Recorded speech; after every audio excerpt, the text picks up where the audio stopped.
नमस्कार दोस्तों, आज का अपना टॉपिक रहेगा भारत के उपराष्ट्रपति।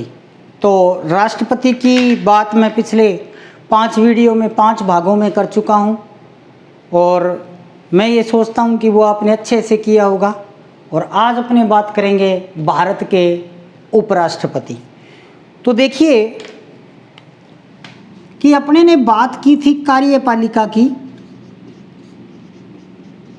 कार्यपालिका, और कार्यपालिका में अपने ने 4 चीज़ की थी।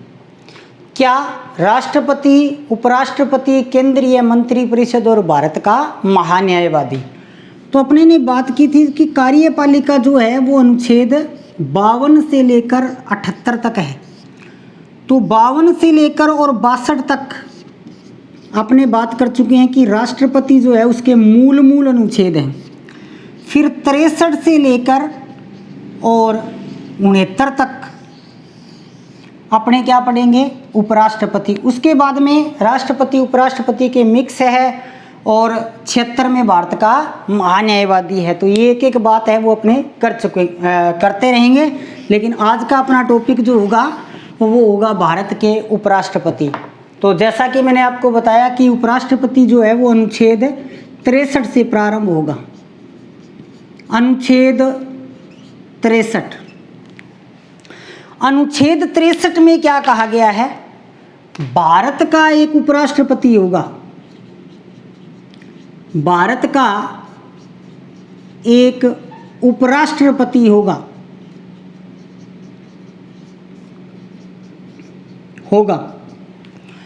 जो राज्यसभा का पदेन सभापति होगा। जो राज्यसभा का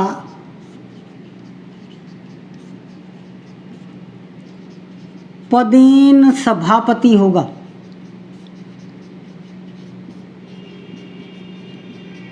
यानी कि जो भारत का उपराष्ट्रपति होगा वही क्या होगा? राज्यसभा का सभापति होगा। जिस प्रकार से लोकसभा में अध्यक्ष को अलग से चुना जाता है, यहाँ ऐसे सिस्टम नहीं है। जो भारत का उपराष्ट्रपति होगा वही क्या होगा? राज्यसभा का सभापति भी होगा। ये ध्यान रखना है आपने। इसके बाद में अपने बात करते हैं अनुच्छेद 64। अनुच्छेद 64। अब अनुच्छेद 64 में क्या है? लाभ का पद धारण नहीं कर सकता। लाभ का पद धारण नहीं कर सकता। लाभ का पद धारण नहीं कर सकता है। पूरी लाइन बोलूं? अपनी पदावधि के दौरान वो कोई भी लाभ का पद धारण नहीं कर सकता। यानी कि जो व्यक्ति भारत का उपराष्ट्रपति चुना जाएगा, उपराष्ट्रपति चुनने के बाद में वो कोई भी लाभ का पद है वो धारण नहीं कर सकता है। उसके बाद में अपने बात करते हैं राष्ट्रपति की योग्यताएं, उपराष्ट्रपति की योग्यताएं। उपराष्ट्रपति बनने के लिए क्या क्या योग्यताएं चाहिए, कौन से अनुच्छेद में है? तो उपराष्ट्रपति की योग्यताएं पहले तो आपने ध्यान रखना है अनुच्छेद 66(3). अनुच्छेद 66(3) के अंदर अब देखिए योग्यताएं क्या चाहिए। जो अपने राष्ट्रपति में योग्यताएं करके आए थे ना, राष्ट्रपति से केवल 2 अंतर हैं। अब राष्ट्रपति की योग्यताएं यदि आपको ध्यान है तो दोबारा यहां उपराष्ट्रपति में रट्टा नहीं लगाना पड़ेगा। राष्ट्रपति की योग्यताओं में अपने करके आए थे वो भारत का नागरिक हो, उसकी आयु 35 वर्ष की आयु पूर्ण कर चुका हो, वह लोकसभा का सदस्य निर्वाचित होने की योग्यता है वो रखता हो, और लास्ट अपने करके आए थे कि राष्ट्रपति के 50 प्रस्तावक और 50 अनुमोदक होने चाहिए। तो उसी प्रकार उपराष्ट्रपति की बात करें तो उपराष्ट्रपति में केवल 2 अंतर हैं। अंतर कौन कौन से हैं कि राष्ट्रपति में तो अपने ये करके आए थे कि वो लोकसभा का सदस्य निर्वाचित होने की योग्यता रखता हो। यहाँ पहला अंतर क्या हो जाएगा, वह राज्यसभा का सदस्य निर्वाचित होने की योग्यता रखता हो। वह राज्यसभा का सदस्य निर्वाचित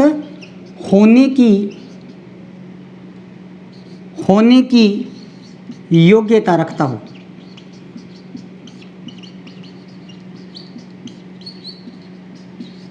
और राष्ट्रपति किसका, लोकसभा का सदस्य। फिर राष्ट्रपति में क्या था, 50 प्रस्तावक और 50 अनुमोदक। यहां पे 20 तो प्रस्तावक होंगे, दूसरा अंतर, और 20 ही क्या होंगे, अनुमोदक। अनुमोदन 20 व्यक्तियों द्वारा। यानी कि जब उपराष्ट्रपति का वो नामांकन दाखिल करेंगे तो 20 आदमी उसको प्रस्तावित करें और 20 ही क्या करें, उसका अनुमोदन करें। जबकि राष्ट्रपति में 50 प्रस्तावक होंगे और 50 अनुमोदक होंगे। बाकी योग्यताएं वही रहेंगी कि वो भारत का नागरिक हो, वह 35 वर्ष की आयु पूर्ण कर चुका हो और राज्यसभा का सदस्य होने की योग्यता रखता और 20 प्रस्तावक और 20 अनुमोदक होने चाहिए। ठीक है। योग्यता में एक चीज़ और आती है और वो चीज़ आती है अनुच्छेद 66(2) के अंदर। ये तो 66(3) में है, वह भारत का नागरिक हो, उसकी आयु 35 वर्ष हो, वह राज्यसभा का सदस्य निर्वाचित होने की योग्यता रखता हो और 20 उसके नामांकन के लिए 20 प्रस्तावक और 20 अनुमोदक होने चाहिए। 66(2) में क्या आता है, 66(2) में ये आता है कि जिस दिन वो अपना पद ग्रहण करेगा उसका पूर्व पद समाप्त हो जाएगा। पूर्व पद समाप्त हो जाएगा। यानी कि जिस दिन वो व्यक्ति उपराष्ट्रपति का पद ग्रहण करेगा उससे पहले वो कहीं भी कोई भी कार्य कर रहा है, चाहे वो विधायक है, चाहे वो सांसद है, चाहे वो किसी राज्य का राज्यपाल है या अन्य किसी पद पे है, जिस दिन वो उपराष्ट्रपति का पद ग्रहण करेगा उसका पूर्व पद है वो अपने आप ही क्या हो जाएगा, समाप्त हो जाएगा। तो 63 में भारत का एक उपराष्ट्रपति होगा जो राज्यसभा का पदेन सभापति होगा।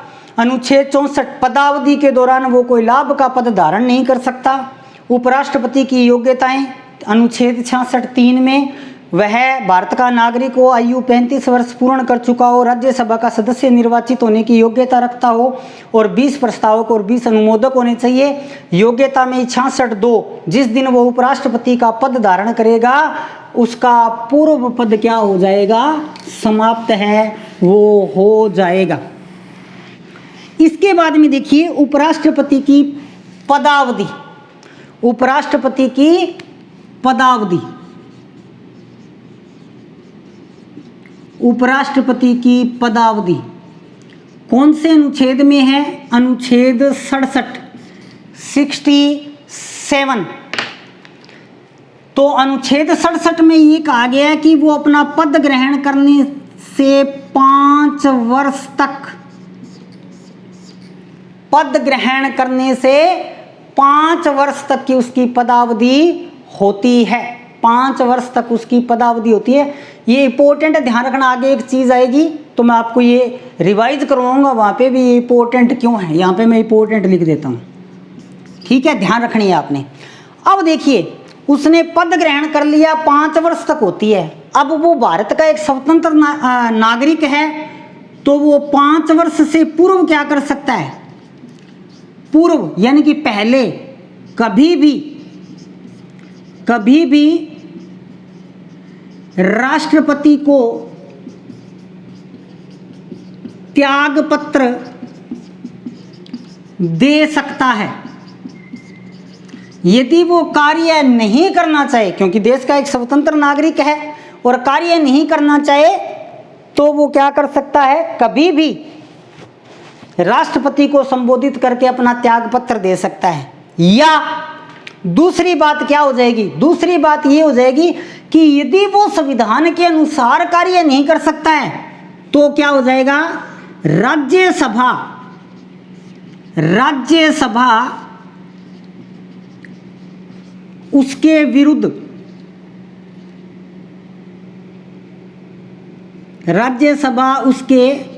विरुद्ध प्रस्ताव ला सकती है।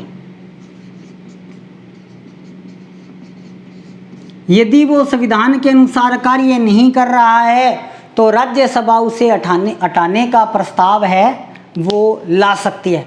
तो पदावधि अनुच्छेद 67 के अंदर 5 वर्ष होती है। 5 वर्ष से पहले वो कभी भी राष्ट्रपति को त्यागपत्र दे सकता है, या यदि वो सही प्रकार से कार्य नहीं कर रहा है तो राज्यसभा उसको हटाने का प्रस्ताव ला सकती है। अब देखिएगा, मैं आपको एक तुलनात्मक चीज बताता हूं, राष्ट्रपति और उपराष्ट्रपति के अंदर बहुत ही इंपॉर्टेंट है। इस चीज को यदि आप ध्यान रखोगे तो लगभग प्रत्येक प्रतियोगी परीक्षा में इसमें से कुछ न कुछ पूछ लिया जाता है। देखिए, राष्ट्रपति और दूसरी तरफ अपने बात कर लेते हैं उपराष्ट्रपति की। ठीक है, जिन बिंदुओं पे अपने बात करेंगे यानी कि तुलना करेंगे वो बिंदु मैं यहां लिख देता हूं। ठीक है, तो देखिएगा, सबसे पहले अपने बात करते हैं प्रस्ताव। हटाने की बात आई थी ना ऊपर, उसी पे बात कर रहे हैं। प्रस्ताव, तो राष्ट्रपति को जो हटाने का प्रस्ताव है वो किसी भी सदन में लाया जा सकता है, किसी भी सदन में। यानी कि राष्ट्रपति पर जब महाभियोग लगाया जा सकता है तो वो प्रस्ताव राज्यसभा भी ला सकती है और वो प्रस्ताव लोकसभा भी ला सकती है। लेकिन उपराष्ट्रपति के अंदर प्रस्ताव कहाँ आएगा? केवल राज्यसभा में, केवल राज्यसभा में। अपनी अभी बात करके आए ना भी, राज्यसभा उसके विरुद्ध प्रस्ताव ला सकती है, प्रस्ताव। दूसरी बात, बहुमत की बात करें, बहुमत, तो बहुमत की बात करें तो यहां पे तो 2/3 बहुमत चाहिए, और किसका चाहिए? संसद का चाहिए। यानी कि संसद के दोनों सदन, आपने पहले राष्ट्रपति पढ़ा है, इसको ध्यान कर लेना। संसद के दोनों सदन यदि प्रस्ताव को 2/3 से पारित करते हैं तो राष्ट्रपति पे महाभियोग क्या हो जाता है? सिद्ध हो जाता है। ठीक है, लेकिन यहां क्या होगा? बहुमत क्या चाहिए? साधारण चाहिए, और वो भी किसका चाहिए? राज्यसभा का। लोकसभा केवल उसको स्वीकार कर ले तो भी उपराष्ट्रपति को अपना पद है वो छोड़ना पड़ेगा।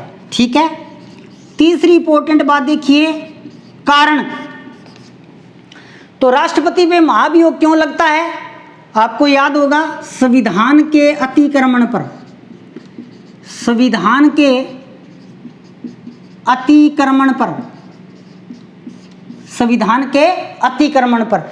जबकि उपराष्ट्रपति को राज्यसभा जो उचित समझे,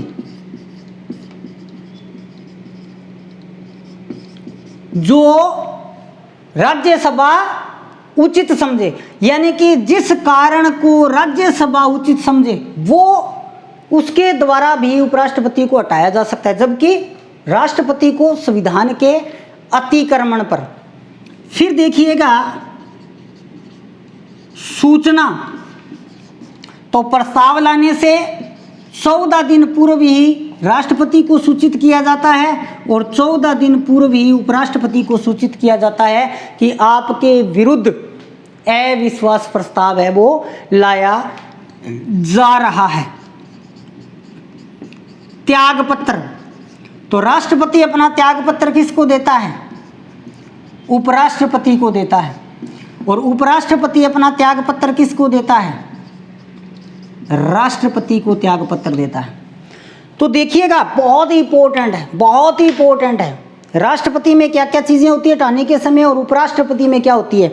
तो राष्ट्रपति अपने पूर्व पढ़ चुके हैं। प्रस्ताव संसद में यानी कि किसी भी सदन में लाया जा सकता है, 2/3 बहुमत चाहिए, कारण संविधान का अतिक्रमण, सूचना 14 दिन पहले, और त्यागपत्र उपराष्ट्रपति को देता है। जबकि उपराष्ट्रपति केवल राज्यसभा में प्रस्ताव लाया जाएगा, साधारण बहुमत से पारित होगा, जो राज्यसभा उचित समझे वो कार्य के दौरान, और 14 दिन पहले सूचित करेंगे। और त्यागपत्र किसको देता है? राष्ट्रपति को देता है। इसके बाद में देखिएगा उपराष्ट्रपति की रिक्ति भरना, उपराष्ट्रपति की रिक्ति भरना, उपराष्ट्रपति की रिक्ति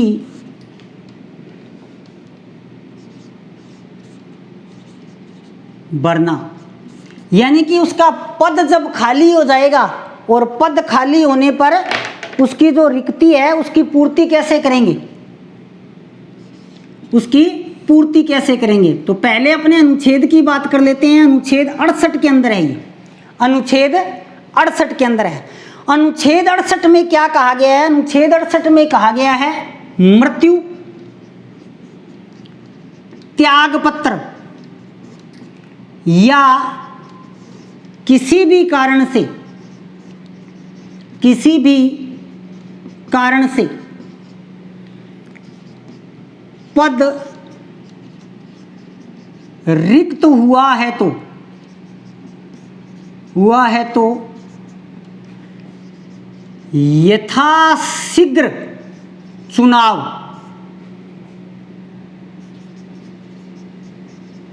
करवाना।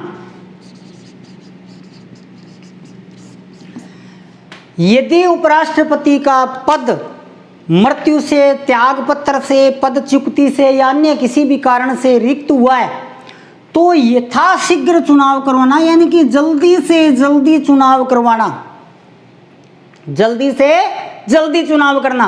अब आपने यहाँ पे इंपॉर्टेंट बात याद रखनी है, राष्ट्रपति में ऐसा नहीं होता, राष्ट्रपति में ऐसा नहीं होता। राष्ट्रपति में बाउंडेशन है कि 6 माह में चुनाव करवानी ही करवानी है। यदि राष्ट्रपति की मृत्यु हो जाए, वो पद त्याग दे या उसकी पदच्युति हो जाए या वो त्याग पत्र दे दे, तो राष्ट्रपति में 6 माह में चुनाव करवाने जरूरी है, अनिवार्य है। लेकिन उपराष्ट्रपति के लिए क्या लिखा हुआ है? यथाशीघ्र। और यथाशीघ्र कितना भी टाइम में हो सकता है। और मोस्ट इंपोर्टेंट बात, बहुत ही इंपॉर्टेंट बात ध्यान रखनी है आपको, क्या? कार्यवाहक उपराष्ट्रपति का कोई प्रावधान नहीं है।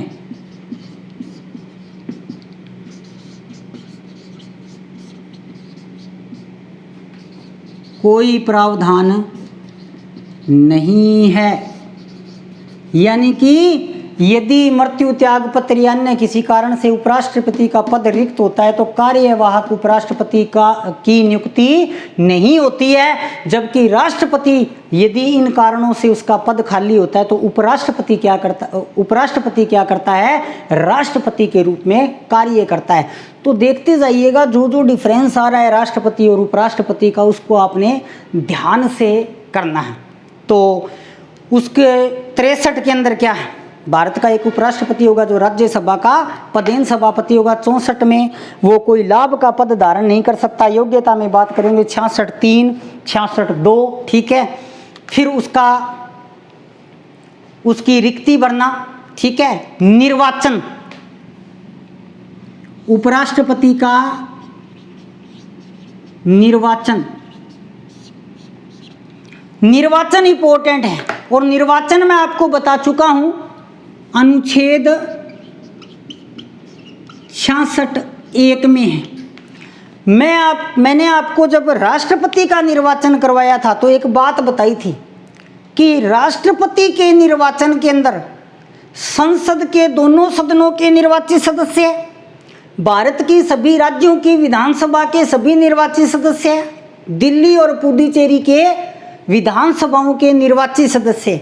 और वहां आपको ये भी बताया था कि जो राष्ट्रपति का महाभियोग होता है, यानी कि संसद के सभी सदस्य, वही क्या होते हैं? उपराष्ट्रपति के निर्वाचन मंडल में। तो मैं सीधा लिख सकता हूं, संसद के दोनों सदन मिलकर चुनते हैं, यानी कि संसद के दोनों सदन, लोकसभा और राज्यसभा के सभी सदस्य, निर्वाचित और मनोनीत सभी सदस्य मिलकर क्या करते हैं? उपराष्ट्रपति का निर्वाचन करते हैं। जबकि राष्ट्रपति में आपने ध्यान रखना है निर्वाचित सदस्य होंगे संसद के और विधान सभाओं के। तो रिक्ति भरना और निर्वाचन, ठीक है। और एक जो मैंने आपको तुलनात्मक करवाया था उसका भी आपने बिल्कुल ध्यान रखना है।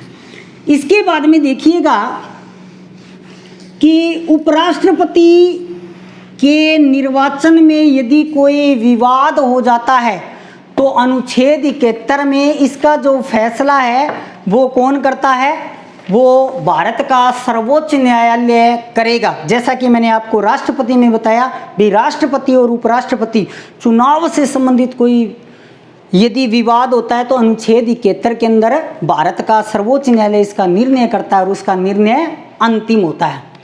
अब बात करते हैं उपराष्ट्रपति की शपथ व प्रतिज्ञान। शपथ व प्रतिज्ञान, ठीक है। कौन से अनुच्छेद में?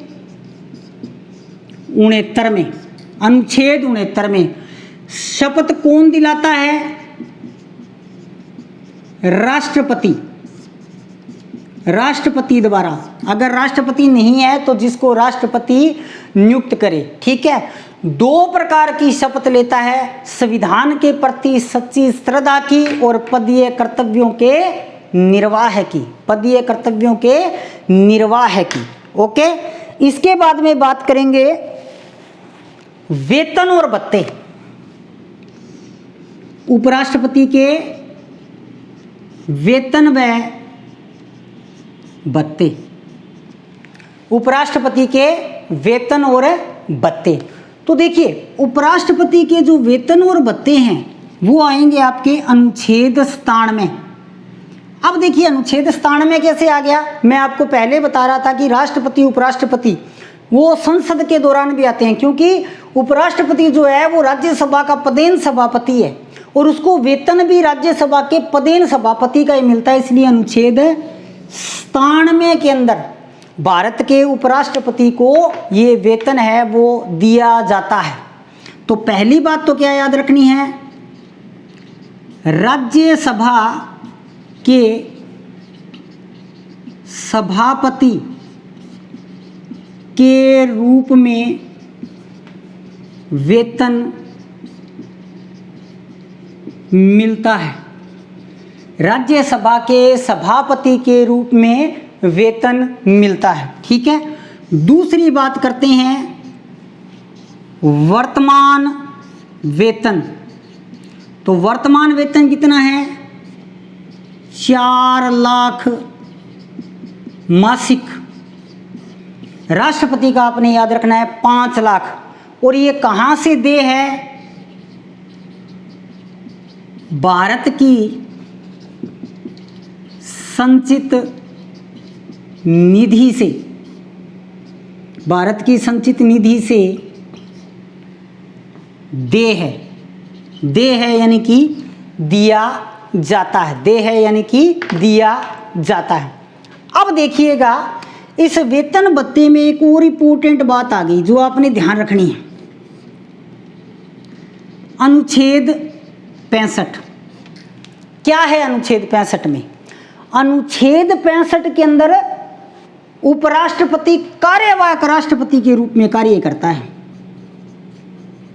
कार्यवाहक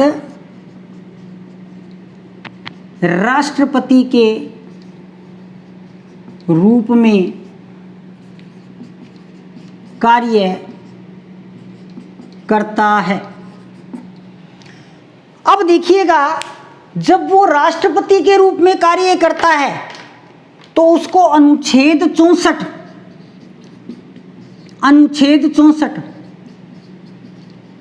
राष्ट्रपति का वेतन मिलता है। राष्ट्रपति का वेतन मिलता है। काम किसका कर रहा है? काम राष्ट्रपति का कर रहा है, इसलिए वेतन किसका मिलेगा? राष्ट्रपति का मिलेगा। देखिए वेतन से जुड़ा हुआ कोई भी प्रश्न आ जाए तो एक चीज को ध्यान में रखना, व्यक्ति जहां जिस प्रकार से कार्य कर रहा है, क्योंकि जब अपने कोई कार्य करेंगे ना उसी कार्य का प्रतिफल मिलेगा। अब वो किसका काम कर रहा है? कार्यवाहक राष्ट्रपति, यानी कि वो राष्ट्रपति के कर्तव्य निर्वाह कर रहा है, इसलिए उसको वेतन कौन सा मिलेगा? राष्ट्रपति का मिलेगा, उपराष्ट्रपति का नहीं मिलेगा। ये इंपॉर्टेंट बात है।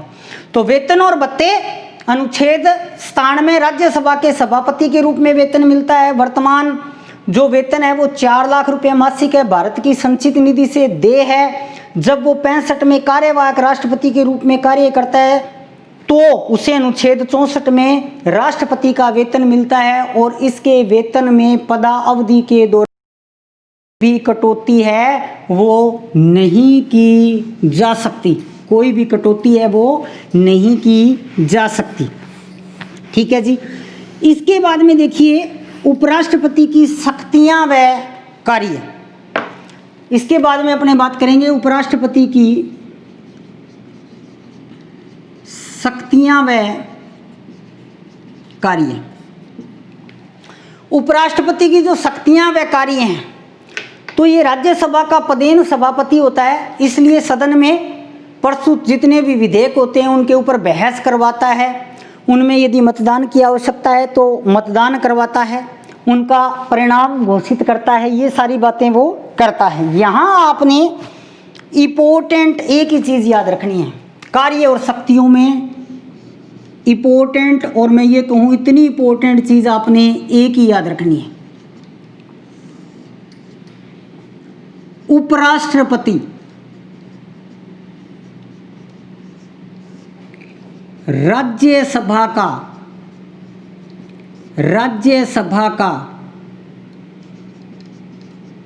सदस्य नहीं होता है।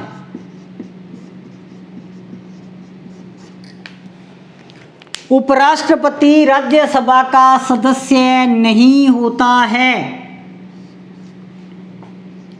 अतः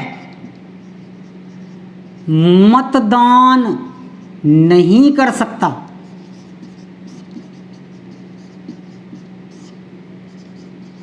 उपराष्ट्रपति राज्यसभा का सदस्य नहीं होता है, इसलिए वो मतदान नहीं कर सकता। मान लीजिएगा राज्यसभा में कोई प्रस्ताव प्रस्तुत किया गया और मतदान हो जाता है, तो उपराष्ट्रपति मतदान नहीं कर सकता, क्योंकि वो राज्यसभा का सदस्य नहीं होता। ये ध्यान रखना, बहुत ही इंपॉर्टेंट है। क्यों? मैं आपको पहले बता चुका हूं। अब देखो पीछे आ जाओ। कार्यकाल कितना होता है उपराष्ट्रपति का? कार्यकाल 5 वर्ष होता है, अभी थोड़ी देर पहले अपने ने लिखा। लेकिन राज्यसभा का जो सदस्य होता है उसका कार्यकाल कितना होता है? 6 वर्ष होता है। यदि ये राज्यसभा का सदस्य होता तो इसका कार्यकाल भी कितना होता? 6 वर्ष होता। लेकिन इसका कार्यकाल कितना है? 5 वर्ष। ये केवल और केवल राज्यसभा का पदेन सभापति होता है। तो ये बात बहुत इंपॉर्टेंट है, इसीलिए इतने इंपॉर्टेंट लगाए हैं कि उपराष्ट्रपति राज्यसभा का सदस्य नहीं होता, अतः कहीं भी मतदान की आवश्यकता है तो वो मतदान नहीं कर सकता। किंतु फिर भी आपने ध्यान रखना है, किंतु मत बराबर होने पर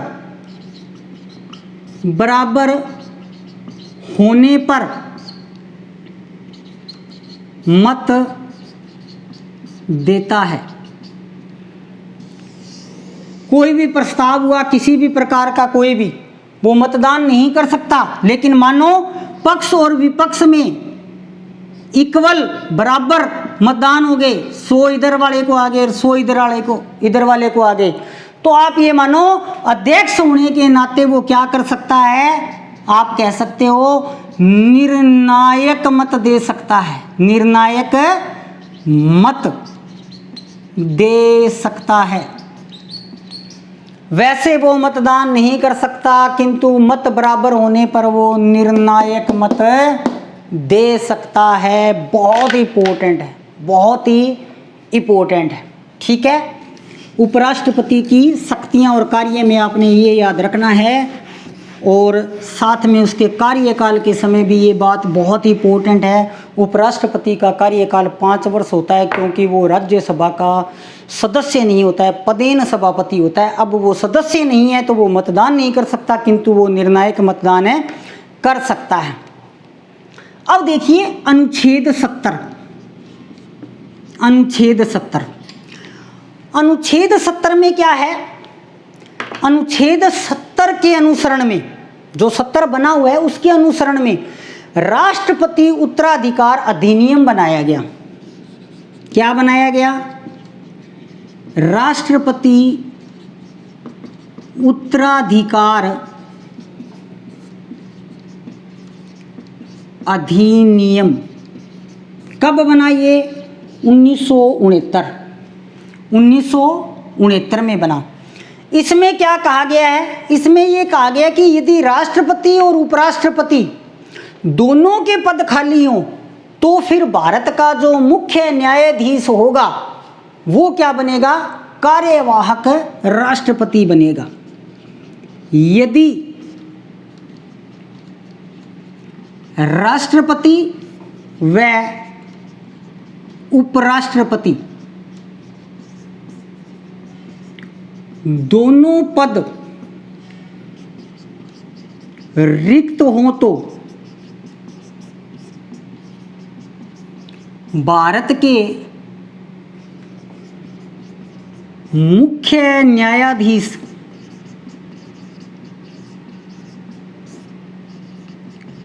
कार्यवाहक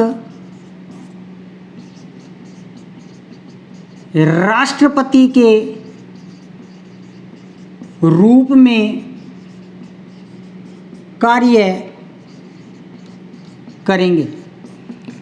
मान लीजिए राष्ट्रपति का पद भी किसी कारण से खाली हो गया और उसी समय उपराष्ट्रपति का पद भी खाली हो गया, तो भारत के जो मुख्य न्यायाधीश होंगे वो क्या करेंगे?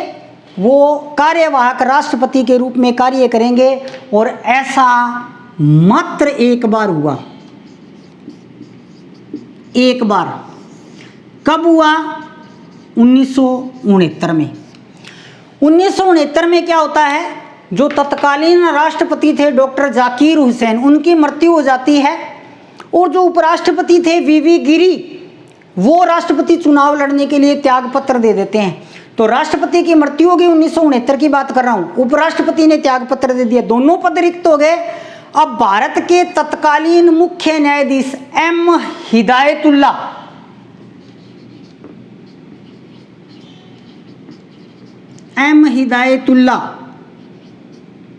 जो कि भारत के मुख्य न्यायाधीश थे, इन्होंने कार्यवाहक राष्ट्रपति के रूप में कार्य किया। ये एकमात्र मुख्य न्यायाधीश थे जो कार्यवाहक राष्ट्रपति बने, एकमात्र मुख्य न्यायाधीश जो कार्यवाहक राष्ट्रपति बने। ये ध्यान रखना है, इंपॉर्टेंट ये प्रश्न है। तो सारी चीज़ों का ध्यान रखना है। मैंने आपको राष्ट्रपति उपराष्ट्रपति कंपैरिजन तुलनात्मक बता दिया और राष्ट्रपति के इसीलिए 5 छोटे छोटे वीडियो इसीलिए बनाए थे कि आपको अच्छे से समझ में आ जाए। तो वॉच करना। जय हिंद, जय भारत।